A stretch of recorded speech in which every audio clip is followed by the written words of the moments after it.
I just want to show you an example of a trade that was done here, kind of a cool one. Jackie Chan Action Kung Fu Monster Party traded for a pretty nice label Super Mario RPG with Retro Bash, Mike. Appreciate you, man. And you got pizza out here. Dude, the coolest shirt I've ever seen. The coolest knee shirt. Yeah, thank you, Mike. So I wanted to kick off this video as I proceed to film trade night at Retropalooza. First ever, kind of hard to corral the troops out here when the convention center's across the parking lot, and it's just kind of like word of mouth. Like, the main attraction, I think, is the pizza and the drinks. Beer at the bottom is a little secret spot. This is all brought to you by Joe. Whoa, the pizza's got wiped out. Pizza's gone? Bro, Just got crushed. it's gone, huh? There was like 3/4 of a pizza. Dude, people were hungry. That happens when they're setting up, when they're waking up at 4 in the morning, pricing their stuff. Dude, holy shit. I got, I think, one slice. Damn, it's not fair, man. Well, the secret is I got the booze at the bottom. Even the sodas are getting slammed. That's great. That's actually a great indicator. The pizzas and everything got enjoyed and consumed. That was a shit ton of pizza. Yeah, want to kick off that video with the trade I did with Mike, just because that's a good example of a guy that's going for full set NES, I believe. Picking up Jackie Chan Action Kung Fu is pretty indicative of somebody that's going for the good stuff, if not a full set. And what was it, Monster Party was another one. Another good uncommon, consider a great game. I haven't played it. And then traded a nice piece of shop stock. And the idea is that I'm going to trade away that Mario RPG to Rad Junk. He's got something I want, so it's like keep the ball rolling with trades. Let's look at stuff, though. That's probably the best thing I could do right now while we're kind of at peak hour here. Fortunately, the pizza got ate up. Did you get a piece of pizza, Josh? Yeah. Thank God, it's gone already. Did you know that? It's gone. Yeah, last I saw there was like a ton of pizza left. It's disappeared. I don't know if I showed you this, but I got this for $40. And of course, don't be fooled by the box. Complete. There's not that many cards in there. They want You know what that is? How do you know what that is? How do you know what that is, dude? How do you know what that is? Another one too. You know? Did Chris tell you about that? No. Is that how you know what that I is? looked it up online. Do you know what that is? That's the display. What is Yeah, it? it's like, well, it's the one game on Virtual Boy that never had a retail box. They only included Mario Tennis as a pack-in, but you can get a quote-unquote authentic retail box if you get a rental display. Let me see it again. Shit, I'm This is gonna the grab rarest other box. There's another one. $40, but the box is damaged. Buy it. Get it. Who's got it? Out here? I'm gonna go grab it at the convention. Get it. It's another Mario Tennis, even Yeah, if and it's got rough. the game. Even if it's rough, dude. Yeah, it's got Yes, everything. get it. Chris Myers, dude. Oh, yeah, he'll He's gonna buy see it. this video and he's gonna be proud of you, man, for noticing that. Yes, that's I'll the grab rarest the other box. one and save it for him. Because you know Jack Bros, right? Yeah. Yeah, you can get a box Jack Bros. Very rare to find that CIB. But that game, Mario Tennis, it was distributed as card only, dude. Those rental boxes had to survive a rental store. Amazing pickup, Josh. Mind-boggling how good he is at finding stuff. Dude is a legit savant in Southwest Florida. Dude, that was sick. Great find. Pick up the other one while it's still there. Glad- Yeah, so turbo game too. Which one it was. Send messages to Chris too, you know, possibly if you see stuff that you think he might be interested in. I'm buying all that. Crazy. Ooh, Monster Tail. I gotta make a move on Monster Tail, I think. These are great titles here. Bangayo, Tokyo Beatdown. Full box. Very nice stuff. This is the kind of stuff I'm into, man. Straight up. Batman Way Forward games here. That's a Way Forward game. That's a Way Forward game. That's made by Dream Rift. Same people that made Henry Hatsworth. Great platformer. Oh, and the Genesis. That's right. I talked to you, and you have a CIB Musha. It's complete. Whoa. Whoa. 1 sec. Joe. Did you see the Musha? Did you see? Come on. Come on. Since I'm one-handed, I'm beer and phone-handed. Joe, can I film while you inspect? Do you mind if he opens them up and takes a look? What am I expecting? Musha? A Mystic Fighter, dude? I haven't seen a Musha in a while. Oh, That's a good label. Oh, man. Is this real? Is this real? Okay. Look at these other titles, too. Caliber 50? Were you going for a complete I set? have a complete set. You're selling it now? No. These are all duplicates. You're a Duplicates, triplicates. I've been doing this for 31 years. So Dude, you're like my sensei, man. Like, I got into collecting. You got in before me, but I got in early 2000s, and you probably before me. Yeah, so I started officially collecting 93. Like that's when I Oh said my that's when I said God. I'm doing this. But I got the Genesis in 1990, and as a kid with a friend, we went to Toys R Us, and it just became one of those things you say as a kid. You're like, God, I want to have all of these games. Yeah. And then you don't know what's available. There was no internet back then. You start just discovering And then you stuff, start discovering right? stuff. Yes. And then I got to the point where I'm 300 games into it, and I'm like, I think I can do this. And it just, yeah. Let me ask you a question. Do you remember some of the titles that it took you years to discover this hidden gem? For me, I'll give you an example. On Nintendo 64, there's a game called Bomberman Second Attack. Yeah. And I had never come across it until like 2003. And I was like, how have I... You know what I'm saying? Were there any Genesis games like that kind of... Alicia you're like, Dragoon for sure. Interesting. And I'd seen it, and I don't ever remember playing it. I don't remember seeing actual gameplay footage of it or at all. But it was one of those things where it was in the store, and I saw it. I'm like, what is this girl game? yeah, it No, looks I'm 17 goofy. years old, Looks right? a little goofy. Yeah. And then once I got it years later, I'm like, oh, that's a really good game. Yeah. So yeah, that's definitely one of the better ones of the old black box grid game stuff. That is Paprium. That is Paprium, man. unopened. That is the manga that goes with it. That is the Japanese Mega Drive. This guy is version. with it, man. Getting Paprium. 100% sealed, 100% legit. I was funded. I bought it 11 years Sure. ago. Yeah. What are you asking on it? Make me an offer. You know what they go for? Is I it don't the actually. Is it the Nope. Genesis version or is it the Well, it's the Mega Drive? It's the Drive. Mega Yeah. Drive Mega version. Drive. Okay. But yeah, it's all the same thing. I know. It's cool as hell. The manga itself, you'd be lucky to find it for $75. Okay. You'd be lucky. The guy Right that now, made that if you game. go and look on eBay, you'll probably see the lowest priced one somewhere around the $850 mark. Okay. What are they really selling for? I don't know what they're selling for. Some of them go real high, some of them go real low. Okay. It's just there's not a lot of them out there. You know how that is. Yeah. And it's one of those things that somebody comes up with money and they're like, boom, that's the one I want, and they just grab it. Yeah. So I've not seen one of these at auction in a long time. It's always buy it nows. And I just looked last night, and they were all sitting at that $850 to $900 and even higher. I gotcha. For sealed copies, I should say. Okay. Yeah. Open copies, you can pick them up for around the $500 mark.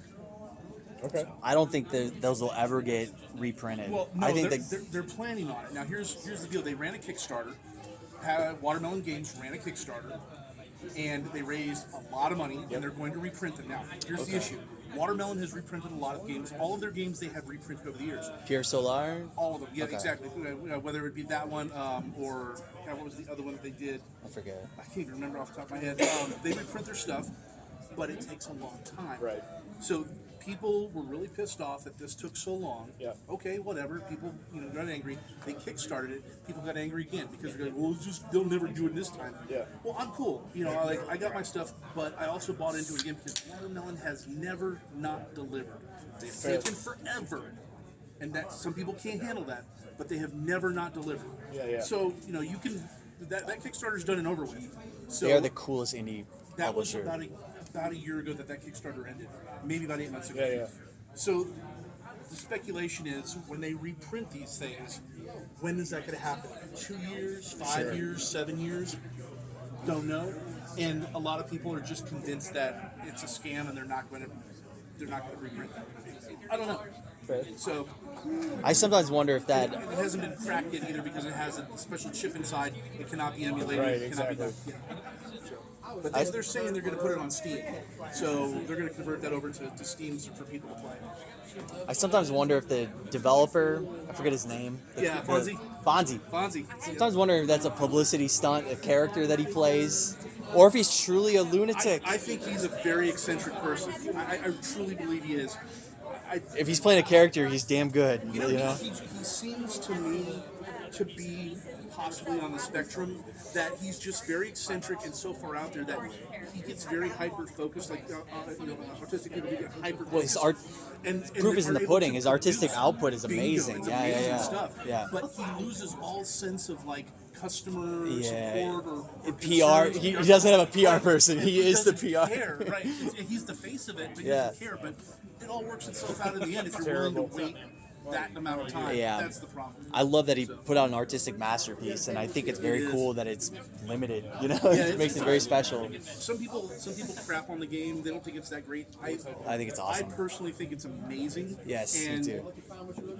For years, like after Streets of Rage 3, everybody wanted Streets of Rage 4, and we went like 20 years before that Streets of Rage 4. So in my mind, it was always the question of who's going to come to market first, Pac-Man or Streets of Rage 4? And Streets of Rage 4 actually beat them. Can I ask you, is Streets of Rage your favorite game on the Genesis? Streets of Rage 2 and 3? 1 and 2. 1 and 2, not 3. So I'm not a big fan of 3. I'm a huge fan of 3. If I could have my way, I would take Streets of Rage 2 with Streets of Rage 1 music.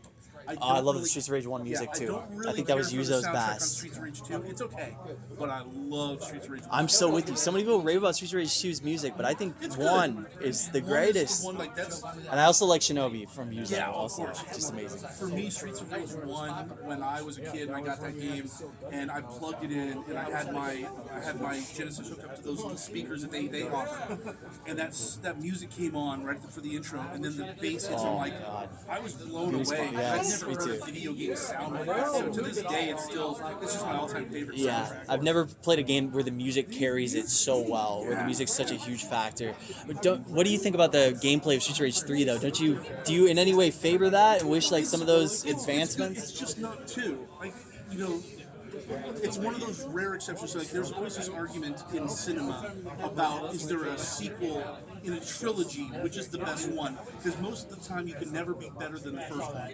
Terminator 2 was one of those rare exceptions where 2 is the pinnacle of the series in the trilogy, right? Yes, dude, I'm with you. Aliens, the pinnacle. Two. Of this, for not Aliens. Yes. So it's very rare that happens. And for me, that's Streets of Rage 2. That is the pinnacle. Yes. The gameplay mechanics on 2 are just so perfectly done. Right. If you could combine 2 with 1's With the music, one. that's And 3 perfection. just wasn't quite. I could see them skimping in some ways. 100% for me, then I'd have to give Streets of Rage 3 like a 90%. It's good, but it's not. Yeah. For me, I think it's a weird nostalgic bias that I might have for 3. It was always hard to find even in the rental stores and stuff, so I always felt like it was a treat when I got to rent it. So, dude, I love talking to you. I'm geeking out because I've never met somebody who knows Genesis this well.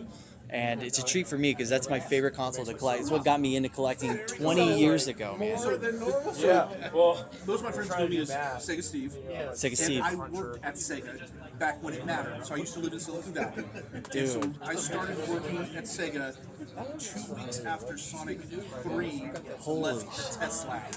So I worked in test. I worked in the video game industry for a number of years, but Sega, when I moved from Accolade to Sega, and so that's when I started. Was about 2 weeks after Sonic 3 left the test lab. So You must be pretty. Do you put yourself out there in like the forum communities? No, you're a hidden gem of. I'm generally a pretty private person for the most part. Like I don't have a YouTube channel. I do Twitter stuff, but my Twitter is mainly for promoting new Genesis, new Mega Drive stuff. Okay, I Like like I that. really like full physical releases, so I promote that stuff, and I also promote homebrew stuff. So like I'm a big collector. Since I have a complete set, I'm working on. I have all the US complete set. I have all the European PAL exclusives. So anything that was PAL exclusive, I have.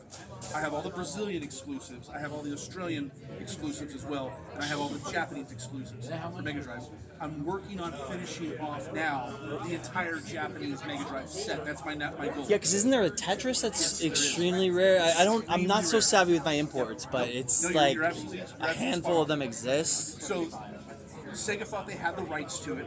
They had the rights to produce the arcade game. And so Sega thought, well, we built the arcade game, let's just port that arcade and put it on Mega Drive. Very early on, this is late 88, early 89 in Japan when the Mega Drive came out. So they produced a full print run of those Tetris cartridges. They had to destroy them all. And Nintendo immediately filed an injunction as soon as they heard that those were coming to market. They said, no, we have the console rights. It's a stadium events kind of story. Yeah. Kind of a similar thing, but not exactly the same. But a few went out.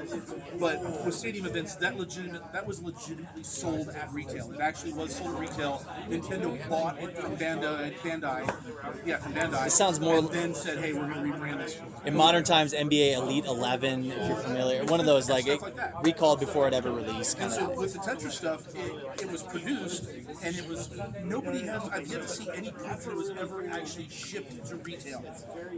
They were ordered to be destroyed, and so apparently people inside Sega grabbed multiple copies. So there's somewhere between 10 and 25 rumored to exist in the world, full complete copies that have gotten out there. And so one of the biggest video gaming YouTubers who's not active anymore, The Last Gamer. Yeah, Australia. So, exactly. He's the one that tipped me off to this title. He has two of them. He has two of those Tetris cartridges. Yeah. He's ahead of the ball on Very much so. like collecting those. But yeah, I mean, it's with time, everything, there's no goal that's unattainable. It's just, are you willing to wait? And then when it comes up, are you prepared? You have the money? You have, did you watch where it pops up from? Because everything pops up in time. Yes. It's just a matter of, are you prepared? I'm sure some of those Brazilian titles are damn near as hard as getting a Tetris, right? Like, not that bad. They're not that bad, but they're definitely on the rough side. Yeah. When I first got into collecting, I learned about Tectoy with Master System, and I started going down that rabbit. I was a teenager, early 2000s. I was like, this is interesting, and I got a taste of that, like, being patient on eBay, looking out for Tectoy stuff. And it doesn't come up often. No, it's one of those things where if you're looking for it on a regular basis and looking every day, the rare stuff will pop up. It'll happen. Steve, it was an honor talking to you. Thank you for your time, and I've never talked to somebody that's knowledgeable. Amazing stuff. Thank you for bringing out such cool stuff. And I can't believe that you're not breaking up your full set with this kind of stuff. This is actually some dupes that you're at. These are all dupes and trips is what these are all. Amazing stuff, man. And by the way, just want to give a shout out because I know you like video game music. Rolling Thunder 2 and 3, some of the best soundtracks out there on Genesis, in my opinion. Rolling Thunder 2. I was always in the import. Living in Silicon Valley, I was very fortunate to have a lot of import stores around. And so when Rolling Thunder 2 came out on Mega Drive, I got it the week that it came out. Lucky dog. And I loved Rolling Thunder in the arcade so much. Yeah. So when I got that, I was just super happy. Great game. Yeah, dude, great talking to you. Thank you so much for your time, dude. Damn, that was fucking amazing, dude. I've never met somebody that knowledgeable. I mean, that guy knows it all. Everything you could ask about Sega Genesis, Sega Mega Drive, that guy has the answer. That was fucking... I have goosebumps from that, man. That was incredible. Holy shit. How can I top that? Is that mid-trade day capture? That was a video upon itself. Dude, I could interview that guy for an hour. Pick his brain about different titles. I wanted to know more about like other titles that he discovered later on. Alicia Dragoon, though. Interesting pick there. Fuck, man, that was crazy. Alright, let's capture some more stuff here. Let's keep this rolling. One take. I'll see him this weekend, so I'll probably small talk with him. I felt like I was, there's people surrounding his amazing high-end Genesis stuff. It's like, I've got his full attention. Like, I better let you take care of people that have questions. $750 on that Musha, though. Super nice condition. Like, he's not out here asking the moon for stuff. Like, that, I haven't looked at eBay, but I know that that's a great deal for such a nice copy. Aaron, what do you know about Sega Genesis? What? I said I like Sega Genesis. What do you want to know? Like, What's an interesting thing as a person that you have almost 15, 20 years of experience with video games, yeah. right? I mean, before that, you were a child, ever since childhood, but you got into reselling, collecting. Like, tell me an interesting, amazing fact about Sega Genesis. There's a Or really a cool rare, title that people don't know about. There's a really rare copy of Tetris, I think. Oh my god, is it Japanese? No, I think it was like the Tenji Tetris. They only made like so many copies of it. And there's this one guy, he's got like a massive collection. Yeah. He's got one of like only like 7 copies or something that exists or something like that. 'Cause Tenjin's Tetris. There was something wrong with the licensing or whatever. Yeah. I'm sure you've heard that somewhere. But, Is he the last gamer? remember. You from Australia? Probably. Okay. I don't remember. You got nothing else? An interesting, like a hidden gem, like for me, it'd be, I'd say Cheeky Boys is a game that people don't really know about. That's cool. I mean, if you're looking for value, there's Socket. Musha. But Damn, Aaron, if you're just going for I'm gonna be honest, Aaron, you suck. Damn, Jesus Christ. That was, no, that was actually perfect. Good job. I like that. No, I'm sorry. That was actually, you nailed, actually, you hit the number 1 and the number 2 bullet point of Sega Genesis collecting.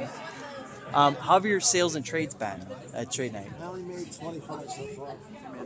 Okay, that ain't bad. The goal was between 100 and 150. I think you'll hit it. We still got time. When does this end? 9 o'clock. What we got? What time is it? 7:20. Bro, we're not even halfway. Woo! That's good. Hey, I might trade with you, by the way. I'll come by. I just got to finish filming some stuff. Yeah, it's nice to interview you, Aaron. That was Aaron with the Genesis wisdom. Do you sense the difference there, though?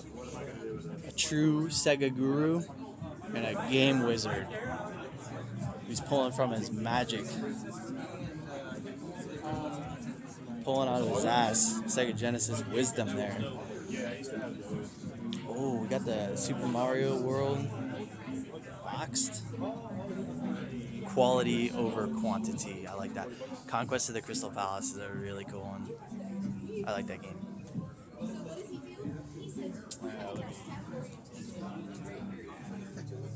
Okay. Have I captured everything? Gone close enough? Let me show Ryan's. Ryan, what you got that's kind of neat? I have a Pokemon game, Oh, and dude. a Pokemon game, Stop it. and a Pokemon game, Ryan. and I have this Pokemon game. Where's It's your a flying damn- Pokemon? Like flying Pokemon. Right here. And Ryan, it's- will you give me Cosmic Space Head? No, that's your job. Is that the rarest Game Gear game? I think it is. Probably in the top 5. I think it's top 2 or 3. I think there is another Codemasters game. Yeah, you know, it's there's a another long, super. it's Funny enough, it's a long cart. It's a weird even cart. even the micro machines are kind of hard to come by. Right. Bleeding Isn't that another oblique? What the word am I looking for? They're Like Codemasters. bizarre. They have the looking- weird ones, and then some of them have the controller ports in the cartridge. That You too. can play 4-player. Those are your rare ones. But to see one CIB, really nice shape. There's like 2 on eBay that are like matched in price at sealed for $6,300. And then we got a nice CIB one. So I think it's very reasonable to call that at least $1,000, $1,200 or so. I was actually asking 1,200. $1,200. Our best offer. OBO, so you hit them at $1,000. $1,000 Give me a big old fucking box of Game Gear box game there. and 64 stuff. That's it. That'd be Hey, nice. this is the kind of groove that I'm trying to groove on. Is Cosmic Space Head. What's next? Silent Debuggers. A cool one. Nice CIB, $200. Pieces, pretty rare Atlas game to find CIB especially. Oh, the Axley with the poster. I did not know that game ever came with a poster. So learned something new today. Axley had a poster, and it's the front cover art. It's just like a fold Yeah, out. it's basically this exact image. That's dope. Yeah, That's cool. it is really cool. Your Vapor Trail is in shit condition. Oh yeah, the Vapor Trail is absolutely dog shit. Like, I don't want it. this is a Florida Vapor Trail for sure. Look at Yep, that. that's Florida Vapor Trail. Old rental. It does work. And it comes with a case with just a little bit of No, black mold for nobody seasoning. wants it. You need to be so cheap on that, and you are cheap on that. $80. No, that ain't cheap enough. Whenever Ain't cheap enough, I dog. priced it, that was cart price for like a destroyed Exactly, car. destroyed cart and And then the box nasty, is free. nasty the box insert. is free. Like It's, that was. it's not enough compensation. I'll give you $20. That's me trying to rip them off. Is there anything else that's kind of flashy or just like a knowledge? I'm kind of filming this for just cool Kudoka? information. No, everyone knows Kudelka. Not when I The originally had it. precursors to Shadow Hearts. How do you pronounce it, by the way? How do you pronounce that game, Brian? That one. How do you pronounce that? Say it again. Kudoka. Okay. I don't speak Japanese. I don't know how to pronounce it. I thought it was funny. Ooh, this is actually kind of cool in a stupid way. Captain America with a poster. Yeah, Poster's like a $50 plus value. Which Yeah, I is know. I knew that when I posted. Maybe other people didn't know, but I knew. Forgotten Worlds is a nice little Capcom game. Shit, show me something I haven't seen. Where's your gauntlet box? Oh, it's in there. Literally in the Can you pull it out? I'm beer handed right now. beer handed. Please help me. Yes, there it is. There it is. It's not And the greatest shape. That's very rare, right? I mean, for 999 out of 1,000 Gauntlet Legends boxes did not have that little looking window, right? Would you say it's like 1 in 1,000? Yeah, I kind of wonder how rare it is compared to the Rampage variant. Because the Rampage variant was considered to be like the rarest 64 variant for a long time. But there's a Shadow Man variant with glasses that everyone always forgets about. I forget about that one too. Because yeah. I think of Midway. It's easy to remember Rampage Because it was and a pre-order Gauntlet. bonus. And then And it's just a Midway theme. the Gauntlet one, you never find that thing. Like, it now on eBay you see them all the time, but like, the Rampage was considered to be the rarest forever, and then now you see one get listed like every other week, it seems. Interesting. Yeah. Sometimes flukes like that happen, Ryan, where it's really not indicative. You can't really go off of that boxes data. It's are like, not it's the boxes are not that rare. The stuffed animals are what are rare. Yes. Well, it's probably the same with this, where the Carbonite figure's the figure, rare as shit. I have the figure for mine. Well, you have a The this figure is your beta impossible. copy. The figure's impossible to find. Would you say the figure's almost rarer than the Rampage plushies? Probably Just because not they hard. just They're just elusive as hell. The thing is, kind of like the plushies. Little can get- figure that goes. Can you show the back where it shows the Carbonite figure? I don't think it actually Oh, does. it doesn't. Nope. Oh, damn! You don't even get a preview of it. Yeah, no, it's the warrior. Am I saying that right? Is it Carbonite? Or am I just making that it's up? pewter. Pewter. I'm It making up some literally- like it's a Superman D&D piece, material. is what it's supposed to be. It's made of pewter. And the funny thing is, you'll actually see around the time that it came out, they had a 4-piece set of pewter figures of the other characters. Yeah, I know. And you'll see them try to fucking box nuts. with like the magician or the mage, I guess. Yeah. With this and say that that's the thing, but it's not. Oh, you mean there's the wizard. only- Only the oh. wizard came. Oh, or I not, follow sorry, you. Only the warrior came with it. But now nothing the else. 64 Rampage had the boxes had different characters in it. Am I right? Or Yeah, it had, 3 different ones? The rat, the monkey, George, and then Lizzie.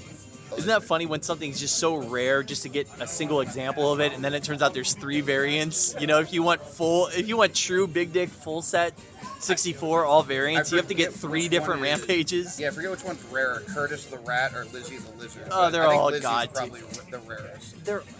It's like 1 in a million versus 1 in 2 million. I don't know. Like they're just equally insane. I will say though, It's like Magic Knight Rareth with all the disc variants. I will say though, the Rampage ones are overpriced.